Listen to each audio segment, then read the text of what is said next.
Princess Zarath stood on the crystal balcony of her orbital palace, watching her husband tend to his garden. The sight still amazed her.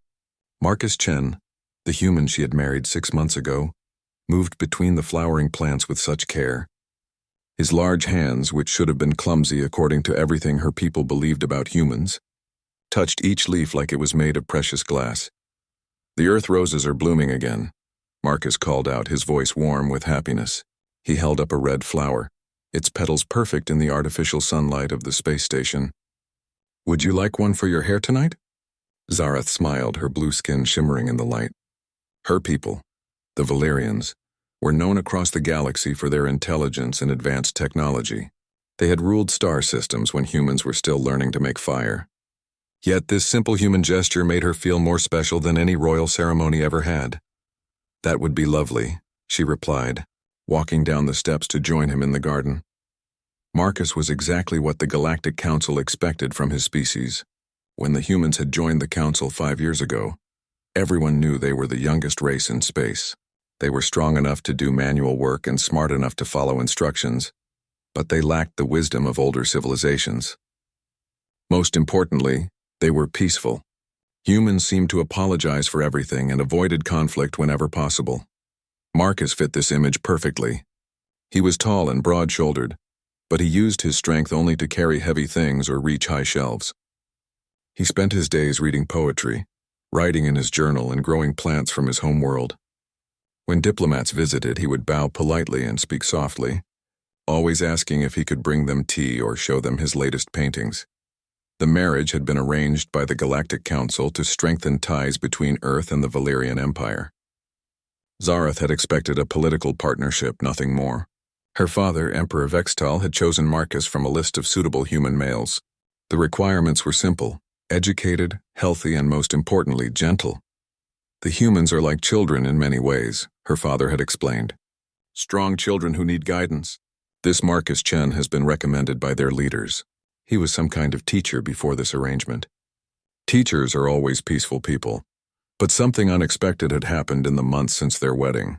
Zarath had grown to genuinely care for Marcus. He was kind in ways she had never experienced. When she felt stressed about her royal duties, he would brew tea from earth herbs and listen to her problems. When she had nightmares about her responsibilities, he would tell her stories about Earth's history until she fell asleep. "You seem thoughtful today," Marcus said, carefully placing the rose behind her ear. His fingers were gentle against her skin.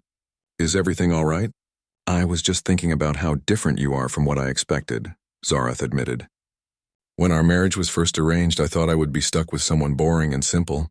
Marcus laughed, but there was something strange in his eyes for just a moment. "I suppose I am pretty boring. Just a teacher who likes gardening and old books." "You are not boring," Zarath said firmly. "You are surprising." It was true. Marcus had skills that seemed unusual for a simple teacher. He could cook meals from dozens of different cultures, as if he had traveled across many worlds. He knew 6 different Earth languages and could write beautiful poetry in all of them. Sometimes she caught him staring out at the stars with an expression she could not understand, as if he was remembering something important. "Would you like to walk through the rest of the garden?" Marcus asked, offering his arm. "The lilies from New Tokyo are starting to bloom. They only open their petals when 2 people who care about each other walk past them together." Zarath took his arm, enjoying the solid warmth of him beside her.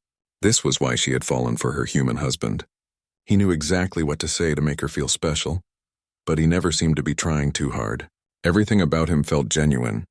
They walked slowly through the paths between the raised garden beds. Marcus had designed the entire garden himself, mixing plants from Earth with compatible species from other worlds. The result was beautiful, but it also showed planning skills that impressed Zarath. The layout was perfect for both growing plants and creating peaceful walking paths. "Marcus," she said as they stopped to admire a fountain he had built from crystals and metal, "what did you do before you became a teacher? You seem to know so much about so many things." For just a second, Marcus's hand tightened on her arm. Then he smiled his usual gentle smile. "I traveled a lot when I was younger. Saw different places, met different people. You pick things up when you move around." It was the same answer he always gave when she asked about his past. Not exactly a lie, but not the whole truth either. Zarath had learned not to push too hard. All humans seemed to be private about their lives before joining galactic society. Their leaders said it was because they were embarrassed about their primitive history. "I love that you traveled," she said instead. "It makes you interesting to talk to. Most Valyrian nobles have never left our home system." "Travel teaches you things," Marcus agreed. "Sometimes you learn about other people. Sometimes you learn about yourself." They reached the center of the garden where Marcus had built a small gazebo surrounded by climbing vines. Inside, he had placed comfortable chairs and a table where they often ate breakfast together. On the walls, he had hung some of his paintings. They were good, showing scenes from Earth and other worlds he claimed to have visited as a tourist. "I have a gift for you," Marcus said suddenly. He reached into his pocket and pulled out a small wooden box. "I finished it this morning." Inside the box was a necklace made from metals and gems from both their worlds. The design was intricate, showing the symbols of both Earth and the Valyrian Empire twisted together in a pattern that looked like growing vines. "Marcus, it is beautiful," Zareth breathed. "When did you learn to make jewelry?" "Another thing I picked up while traveling," he said. But again there was that strange look in his eyes. "Here, let me put it on you." As he fastened the necklace around her neck, Zareth felt a wave of affection for this gentle human who had become so important to her. Whatever secrets he might have from his past, she trusted that they could not be too important. Marcus was exactly what he seemed, a kind, creative man who loved her and wanted to make her happy. "Thank you," she whispered, turning to face him. "I love it." She stopped, realizing what she had almost said. They had been married for months, but neither of them had spoken about love. It was supposed to be a political arrangement. Marcus smiled and touched her face softly. "I love you too, Princess, more than I ever expected to love anyone." As they kissed in the garden surrounded by flowers from two worlds, Zareth felt completely happy. She had a husband who cared for her, a beautiful home and peace throughout her father's empire. What more could she possibly want? She had no idea that everything was about to change. The formal dining hall of the orbital palace gleamed with crystal and precious metals from across the Valyrian Empire. Tonight, Emperor Vextal was hosting important guests from the Hegemony, a powerful military alliance that controlled several star systems. Zareth sat beside Marcus at the long table, watching him cut his food with perfect manners. Ambassador Krixtal, the Hegemony's chief diplomat, was a tall creature with gray skin and 4 arms. He had been talking for most of the dinner about trade agreements and military cooperation. His voice was smooth, but Zareth noticed how his black eyes kept studying the other guests, as if he was looking for weaknesses. "The Hegemony has always been interested in working with peaceful species," Krixtal said, reaching for his wine glass with one of his upper arms. "We believe in protecting those who cannot protect themselves." Zareth saw Marcus's hand pause for just a moment as he reached for his water. It was such a small thing that no one else would have noticed. But she had learned to read her husband's subtle reactions. "Of course," Emperor Vextal replied. "The Valyrian Empire has always valued peace above all else. We are fortunate to live in stable times."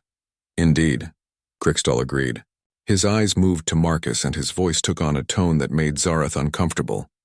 "Though I must admit I am curious about your recent alliance with the humans. Such a young species.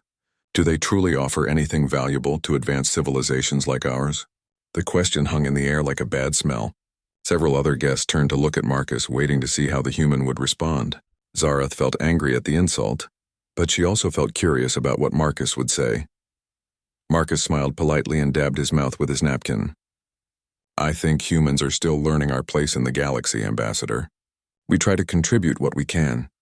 "How modest," Krixtal said, but his tone made it clear he did not mean it as a compliment. "I have read reports about human military capabilities, quite limited from what I understand. Your people seem to rely more on enthusiasm than actual strategy." Zareth saw Marcus's knuckles turn white where he gripped his glass. For a second, something dangerous flashed in his eyes.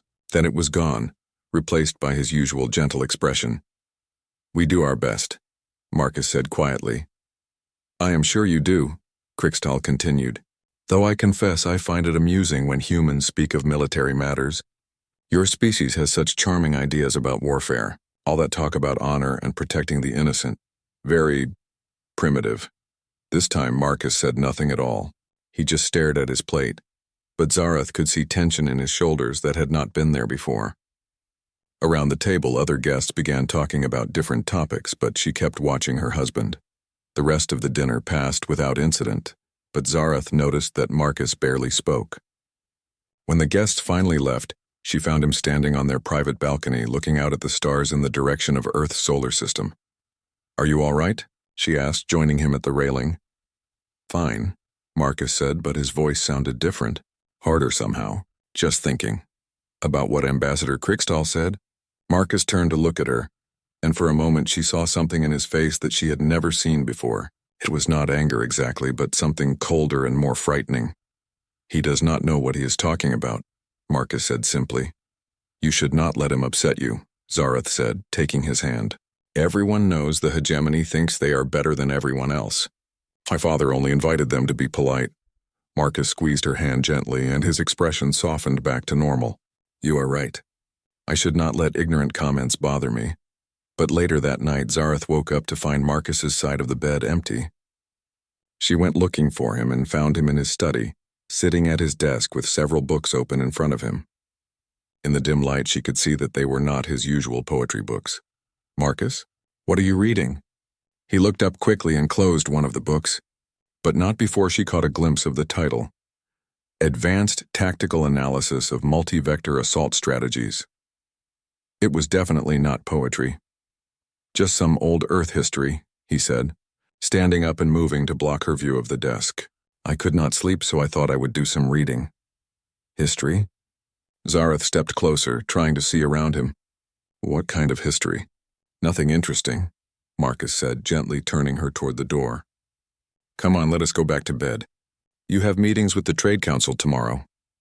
As they walked back to their bedroom, Zareth felt confused. In all the months they had been married, she had never seen Marcus read anything except literature and philosophy. Why would he suddenly be interested in military tactics? The next few days were normal, but Zareth found herself paying attention to things she had never noticed before. Like the way Marcus always sat facing the door in restaurants, or how his eyes automatically tracked movement when new people entered a room. She also realized that despite his gentle manner, people seemed to instinctively give him space when he walked through crowds. Then, 3 days after the dinner with Ambassador Kriegstall, something happened that changed everything. Zareth was working in her office when Marcus's personal communication device made a sound she had never heard before. It was not his usual soft chime, but a sharp, urgent beeping. Marcus looked at the device and his face went completely pale. "I have to take this," he said, moving toward his study, but he was not fast enough. Before he could close the door, Zareth saw the message on his screen. It was brief, but the header made her blood run cold. Terran Defense Command, Classification Ghost Protocol, Urgent Response Required. Marcus saw her looking and quickly turned off the device. For a long moment they stared at each other. "Marcus," Zareth said slowly, "what is Ghost Protocol?" "I can explain," Marcus said, but his voice was different now.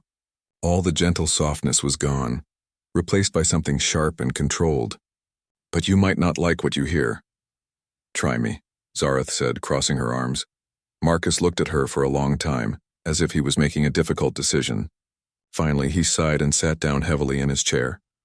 "There are things about humans that your people were not told when we joined the Galactic Council," he said slowly. "Things we thought it was better to keep private." "What kind of things?"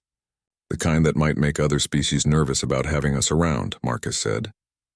He looked out the window at the stars again, and she saw that haunted expression return to his eyes. "The kind that might make them think twice about letting human civilians live on their space stations." Zareth felt a cold fear growing in her chest.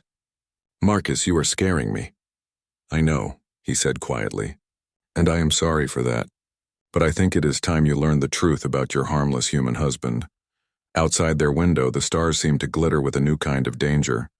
The alarm started screaming at 0347 station time, jolting Zareth from sleep. Red emergency lights flooded their bedroom as Marcus sat up instantly, completely alert in a way that seemed impossible for someone who had been asleep seconds before. "What is happening?" Zareth asked, but Marcus was already moving toward the window. He stared out at space, his body tense like a hunting animal. "Ships," he said quietly. "A lot of them." Zareth joined him at the window and gasped. Dozens of dark vessels were emerging from hyperspace around the Valerian homeworld below. They were massive angular ships that looked like they were built for only one purpose: war. "Hegemony fleet," Marcus said, and his voice carried a certainty that chilled her. "Standard intimidation formation. 3 heavy cruisers, 12 destroyers, support vessels. Classic multi-vector assault positioning." "How do you know that?" Zareth asked, but before Marcus could answer, her father's voice echoed through the station's communication system. "All residents remain calm. This is a diplomatic situation. Report to assigned emergency stations and await further instructions." Marcus was already pulling on clothes, moving with quick, efficient motions. "We need to get to the command center. Your father will need accurate intelligence about what he is facing." "Marcus, slow down," Zareth said, struggling to keep up as he strode toward the door. "How do you know about ship formations? You said you were a teacher." "I was many things before I became your husband," Marcus replied without stopping. "Right now, we need to focus on keeping you alive." They reached the command center to find organized chaos. Valerian officers were rushing between control stations while Emperor Vextal stood at the central display, looking overwhelmed. The holographic projection showed the Hegemony fleet in perfect detail, their weapons powered but not yet firing. "Father, what do they want?" Zareth asked. "Unconditional surrender," the Emperor replied grimly. "Ambassador Crixtal is demanding that we submit to Hegemony rule or face the consequences. He says they are tired of dealing with weak civilizations through diplomacy." Marcus stepped closer to the tactical display, his eyes moving across it with frightening intensity. "Show me their formation details. Weapon signatures, shield frequencies, ship classifications." Admiral Torgan, the Valerian fleet commander, looked confused. Why would a human civilian need that information? "Because this human might be able to help," Marcus said quietly. There was something new in his voice now, something that made everyone in the room pay attention. "Unless you have a better plan for dealing with a force that outnumbers your fleet 3-1. The Admiral activated the detailed display, and Marcus studied it for exactly 37 seconds. Then he began pointing to specific ships. "Their command vessel is the heavy cruiser on the left flank. See how it is positioned slightly behind the main formation? That is where Crixtal will be directing operations. The destroyer screen is designed to prevent flanking maneuvers, but they have left a gap in Sector 7 that suggests they expect you to retreat toward the nebula." Everyone stared at Marcus. Zareth felt like she was seeing a completely different person wearing her husband's face. "How could you possibly know that?" Admiral Torgun demanded. "Experience," Marcus said simply. "The question is, do you want to survive this, or do you want to keep asking about my qualifications?" Before anyone could respond, the communication system crackled to life. Ambassador Crixtal's face appeared on the main screen, his forearms spread in a gesture of false reasonableness. "Emperor Vextal, I trust you have considered our offer. The Hegemony is prepared to be generous to those who submit willingly. Your people will be allowed to continue their lives under our protection. And if we refuse?" Emperor Vextal asked. Crixtal smiled with too many teeth. "Then we will demonstrate why the Hegemony has never lost a military engagement. Your orbital stations will be destroyed. Your planet will be occupied. Your people will learn to obey through suffering instead of wisdom." Marcus stepped forward into the view of the communication pickup. "Hello again, Ambassador." Crixtal's expression changed when he saw Marcus. Something like confusion flickered across his features. "The human? I did not expect to see you in a military command center during a crisis. Should you not be hiding somewhere safe?" "I go where my wife goes," Marcus said calmly. "Though I have to admit I am curious about your tactical setup out there. Very textbook." "Textbook?" Crixtal's voice carried a note of irritation. "Standard Hegemony doctrine," Marcus continued conversationally. "Overwhelming force, intimidation display, demand for immediate surrender. It has worked for you before, I am sure, against unprepared enemies. Are you suggesting the Valerians are prepared?" Crixtal laughed. "Their fleet consists of 12 patrol vessels and a ceremonial flagship. They have no military doctrine worth mentioning." "No," Marcus agreed, "but they have something else." "And what is that?" Marcus smiled, and Zareth saw something predatory in his expression that made her step back involuntarily. "They have me."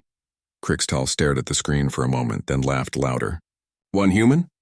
What possible difference could that make?" "Let me show you," Marcus said quietly. He turned to Admiral Torgan. "Power up your weapons and target their command ship. That will start a war." the Admiral protested. The war already started when they came here with weapons charged, Marcus replied. The only question is whether we fight smart or fight stupid. Emperor Vextal looked between Marcus and his military officers. What are you suggesting? Trust me, Marcus said. For the next hour, let me do what I was trained to do. And what were you trained to do? Zareth asked, though she was beginning to fear the answer. Marcus looked at her with sad eyes. I was trained to win wars, Princess. No matter the cost. On the screen, Ambassador Crickstal was still laughing. I will give you one more chance, Emperor. Surrender now or watch your people die. Marcus stepped closer to the communication pickup. Ambassador, before you do something you will regret, you might want to check with your intelligence division. Ask them to run a search for a human named Marcus Chen, but use the military databases, not the civilian ones. Something in Marcus's tone made Crickstal's laughter fade. Why would I waste time researching a gardening human? Because, Marcus said quietly, you might learn why the hegemony has standing orders never to engage human military forces without overwhelming superiority. For the first time since his arrival, Crickstal looked uncertain. What are you talking about? Marcus reached into his pocket and pulled out a small device Zareth had never seen before. He pressed a sequence of buttons, and the device emitted a series of coded signals. I just activated something called Ghost Protocol, Marcus said. Your intelligence people will know what that means. You have approximately 15 minutes to withdraw your fleet before this situation becomes very complicated for everyone involved. You are bluffing, Crickstal said, but his voice carried less conviction than before. Princess, Marcus said without taking his eyes off the screen, you might want to sit down. This is going to be a very educational day. Outside the command center windows, the hegemony fleet maintained its threatening formation. But something was changing. Deep in space, other ships were beginning to move toward the Valerian system. Ships that flew no flags and answered to no government except one coded signal from a human who grew flowers and wrote poetry. The ghost was awake, and the galaxy was about to remember why humans were never really harmless at all. The first explosion shook the entire orbital station. Emergency lighting bathed the command center in red as reports flooded in from across the station's defensive perimeter. Hegemony boarding parties have breached sections 7 through 12. A communications officer reported, his voice tight with panic. Station security is falling back on all fronts. Emperor Vextal looked helplessly at his military advisors. How many troops do we have on the station? 43 security guards, Admiral Torgan replied grimly. They were not equipped for military assault. Marcus moved to a secondary console and began entering commands with practiced speed. Palace schematics, security systems, life support controls, he muttered, his fingers flying over the controls. Good. The basic layout has not changed much since the original blueprints. How do you know the original blueprints? Zareth asked, but Marcus was already moving toward the weapon lockers. Princess, I need you to stay here with your father, Marcus said, pulling on a combat vest that looked far too familiar on his frame. Do not leave this room until I come back for you. Where are you going? She demanded. Marcus checked the charge on an energy weapon with movements that spoke of long experience. To show our guests that Valerian hospitality has limits. Before anyone could stop him, Marcus was gone, moving through the corridors with purpose that had nothing to do with his gentle poet persona. Through the command center's security monitors, Zareth watched her husband transform into someone she did not recognize. The hegemony soldiers were advancing through the station in standard formation, overwhelming the scattered security teams with superior numbers and firepower. They moved like professionals, but they moved predictably. Marcus moved like something else entirely. The first squad never saw him coming. Using maintenance corridors that did not appear on standard maps, Marcus positioned himself above their advance route. When they passed below, he dropped into their midst like a falling shadow. The entire engagement lasted less than 30 seconds. How is he doing that? Admiral Torgan whispered, staring at the monitors. Marcus had somehow acquired hegemony weapons and was using them with deadly efficiency. But more disturbing was the way he moved through the station. He knew exactly where to go, exactly how to use the environment against his enemies. Blast doors became traps. Gravity wells became weapons. Even the decorative fountains became tactical advantages in his hands. He is hurting them, Zareth realized, studying the tactical display. He is not just fighting them, he is controlling where they go. It was true. Marcus was systematically driving the hegemony forces away from critical areas and into prepared killing zones. The random security station was becoming a maze where every corridor led exactly where he wanted the invaders to go. Zarath's communication device chimed with an incoming message. The caller identification made her blood freeze. Ghost Actual, Priority Alpha. Who is Ghost Actual? She asked aloud. Emperor Vextal moved to another console. I am receiving similar communications from across the system, ships identifying themselves with human military codes I have never heard of. On the main display, new contacts were appearing throughout the Valerian system, ships that seemed to emerge from empty space, moving with coordinated precision toward the hegemony fleet. They were smaller than the hegemony vessels, but there were many of them, and they moved like they knew exactly what they were doing. This is impossible, Admiral Torgan said. Our sensors showed no human ships in the system before the attack. Marcus's voice crackled over the communication system. Command, this is Ghost. Station is secure. Hegemony forces neutralized or contained. Request permission to coordinate with incoming assets. Ghost? Emperor Vextal asked. Marcus, what does that mean? It means, Marcus replied, and his voice carried a weight of authority that made everyone listen, that I was not entirely honest about my background when we met. The command center doors opened and Marcus walked in, but he was not the gentleman who had left 20 minutes before. His movements were economical and precise. His eyes swept the room with professional assessment. Even the way he held himself had changed, radiating confidence and controlled danger. Princess, he said, and his voice was gentler when he looked at her. I owe you an explanation, but first we need to deal with the immediate threat. He moved to the tactical display and began entering commands. New information flooded the screens, showing detailed intelligence about every ship in the hegemony fleet. Where did this data come from? Admiral Torgan demanded. Human intelligence assets, Marcus replied calmly. We have been tracking hegemony movements for months. We knew this attack was coming. Zarath asked. Marcus looked at her with sad eyes. My name is Colonel Marcus Chen, formerly of Terran Defense Command. Designation, Ghost. I have been operating under deep cover for the past 18 months. The words hit Zarath like physical blows. Deep cover? Our marriage was a lie? No, Marcus said firmly. The mission was real, but everything I felt for you was real too. That was never part of the plan. Before Zarath could respond, the tactical display lit up with new activity. The human ships had engaged the hegemony fleet, and the results were immediate and devastating. Despite being outnumbered, the human vessels moved with such coordination that they seemed to anticipate every hegemony maneuver. How are they doing that? Emperor Vextal asked in amazement. Standard human military doctrine, Marcus explained, his attention focused on the battle. We do not fight fair. We fight smart. On the screen, hegemony ships found themselves isolated and surrounded as human vessels used tactics that seemed impossible.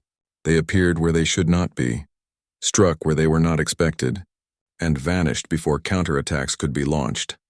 Ambassador Krixtal is requesting immediate communication, the communications officer reported. Put him through, Marcus said. Krixtal appeared on screen, and his earlier confidence was completely gone. What are you? He demanded. I am exactly what I told you I was, Marcus replied calmly. A human. The question is whether you understand what that really means. Your fleet was supposed to be ceremonial, Krixtal protested. Your military doctrine was supposed to be primitive. Marcus smiled without humor. We let you think that because it was convenient. Humans have learned that being underestimated is a powerful tactical advantage. The battle display showed hegemony ships trying desperately to regroup, but human forces had already disrupted their formations beyond recovery. What had begun as an overwhelming assault had become a rout. This is impossible, Krixtal said. We outnumber you 3-1.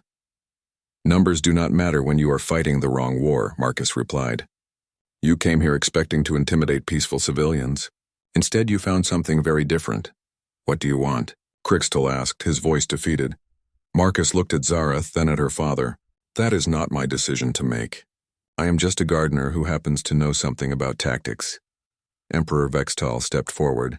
Ambassador Krixtal, you will withdraw your forces immediately and never threaten Valerian space again. If you refuse, my human military advisor will demonstrate additional capabilities you have not yet seen. Your human advisor? Crystal looked confused. Oh yes, Emperor Vextal said with growing confidence. It seems we have been underestimating our new allies as much as you have. As the hegemony fleet began its retreat, Zarath stared at the man she thought she knew. Marcus Chen, the gentle poet, was gone, replaced by someone far more dangerous and complex. Who are you really? She whispered.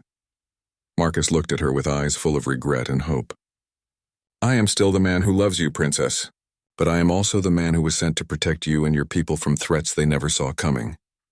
And now, Marcus said quietly, we find out if you can love a ghost.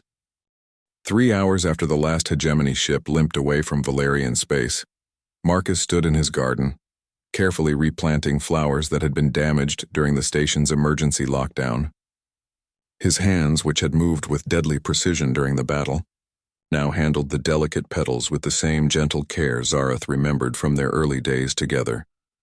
The earth roses survived, he said, without looking up as she approached. They are tougher than they look. Zarath stood at the edge of the garden path, unsure how to approach this man who was both her husband and a stranger. Like humans, apparently, Marcus smiled sadly. I suppose that is fair. The past few hours had been filled with revelations that changed everything Zarath thought she knew about the galaxy. The human ships that had appeared so suddenly were not a rescue fleet. They were part of a permanent network that had been in place since humans joined the Galactic Council. Teachers, traders, diplomats, and other harmless humans stationed throughout known space were actually highly trained operatives, all connected by communication systems no other species had detected. How long has this been going on? She asked. Since the beginning, Marcus replied, finally looking at her. When humanity petitioned to join the Galactic Council, we were honest about our technological capabilities. But we were not entirely honest about our strategic capabilities. You lied to everyone. We let everyone believe what they wanted to believe, Marcus corrected gently. Most species see a young civilization and assume we are simple. We decided not to correct that assumption. Marcus had explained some of it during the debriefing with her father and the military council. Humanity had observed galactic politics for decades before making contact. They had seen how established powers treated newcomers and had developed a long-term strategy for survival. Instead of trying to match the military might of older civilizations, they had chosen to become invisible. Every human in galactic society is exactly what they appear to be, Marcus had told the stunned council. Teachers really do teach. Traders really do trade. Diplomats really do negotiate. But they also watch and listen and report. And when necessary, they act.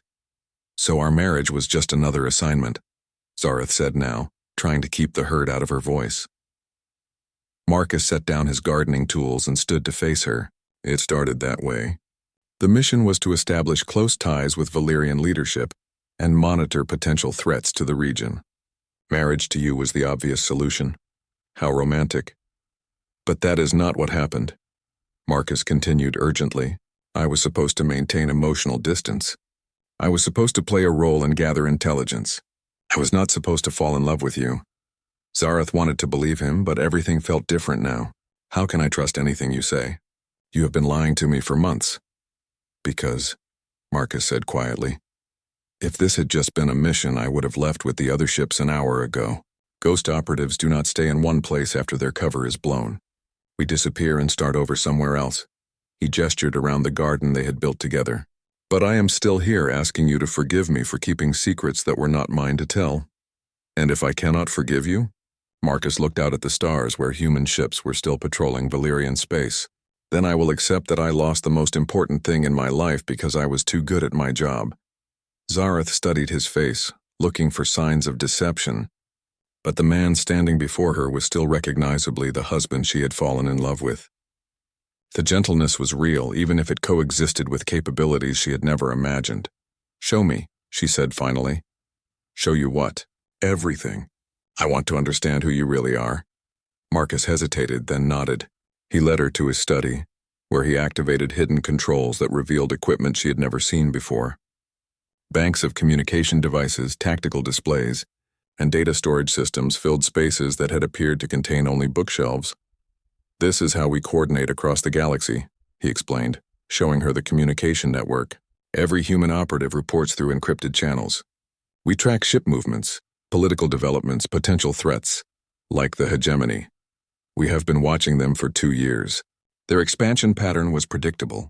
We knew they would eventually target the Valerian Empire. Zareth stared at the complex systems her husband had hidden in plain sight. Why did you not warn us sooner? Because, Marcus said, early warnings create suspicion. Better to let the threat develop naturally, and then respond with overwhelming force. It sends a clearer message to other potential aggressors. What message? Marcus activated a galactic map that showed human positions throughout known space. There were far more red dots than Zareth had ever imagined possible. That attacking human allies is a mistake that will be punished quickly and decisively, he said. Ambassador Krikstal will report back to the hegemony leadership. They will spread the word to other militant factions. The galaxy will remember that humans are not as harmless as they appear. But you are harmless, Zareth protested. You write poetry and grow flowers.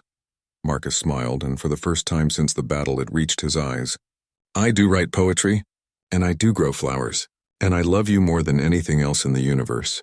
But I am also a weapon that my people pointed at anyone who might threaten the things I care about. He moved closer to her, his voice becoming softer. The truth is, Princess, no human is ever really harmless.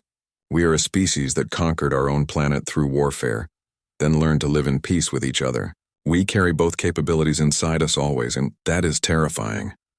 It should be, Marcus agreed, but it is also why you will never have to fear anyone who threatens your people, while humans are your allies. Zareth thought about everything she had witnessed during the battle. The coordination between human forces, the way Marcus had moved through the station like he owned it, the casual efficiency with which he had neutralized a superior enemy force. How many of you are there? She asked. Enough, Marcus said simply. Scattered throughout the galaxy, living normal lives and waiting for signals that might never come. Teachers and traders and diplomats who are also soldiers when they need to be. And you? What happens to you now that everyone knows what you are? Marcus took her hands in his. That depends on you. If you can accept that your husband is both a gentle gardener and a deadly warrior, then I stay here and continue to be both. If you cannot, then Ghost disappears and Marcus Chen becomes just another legend.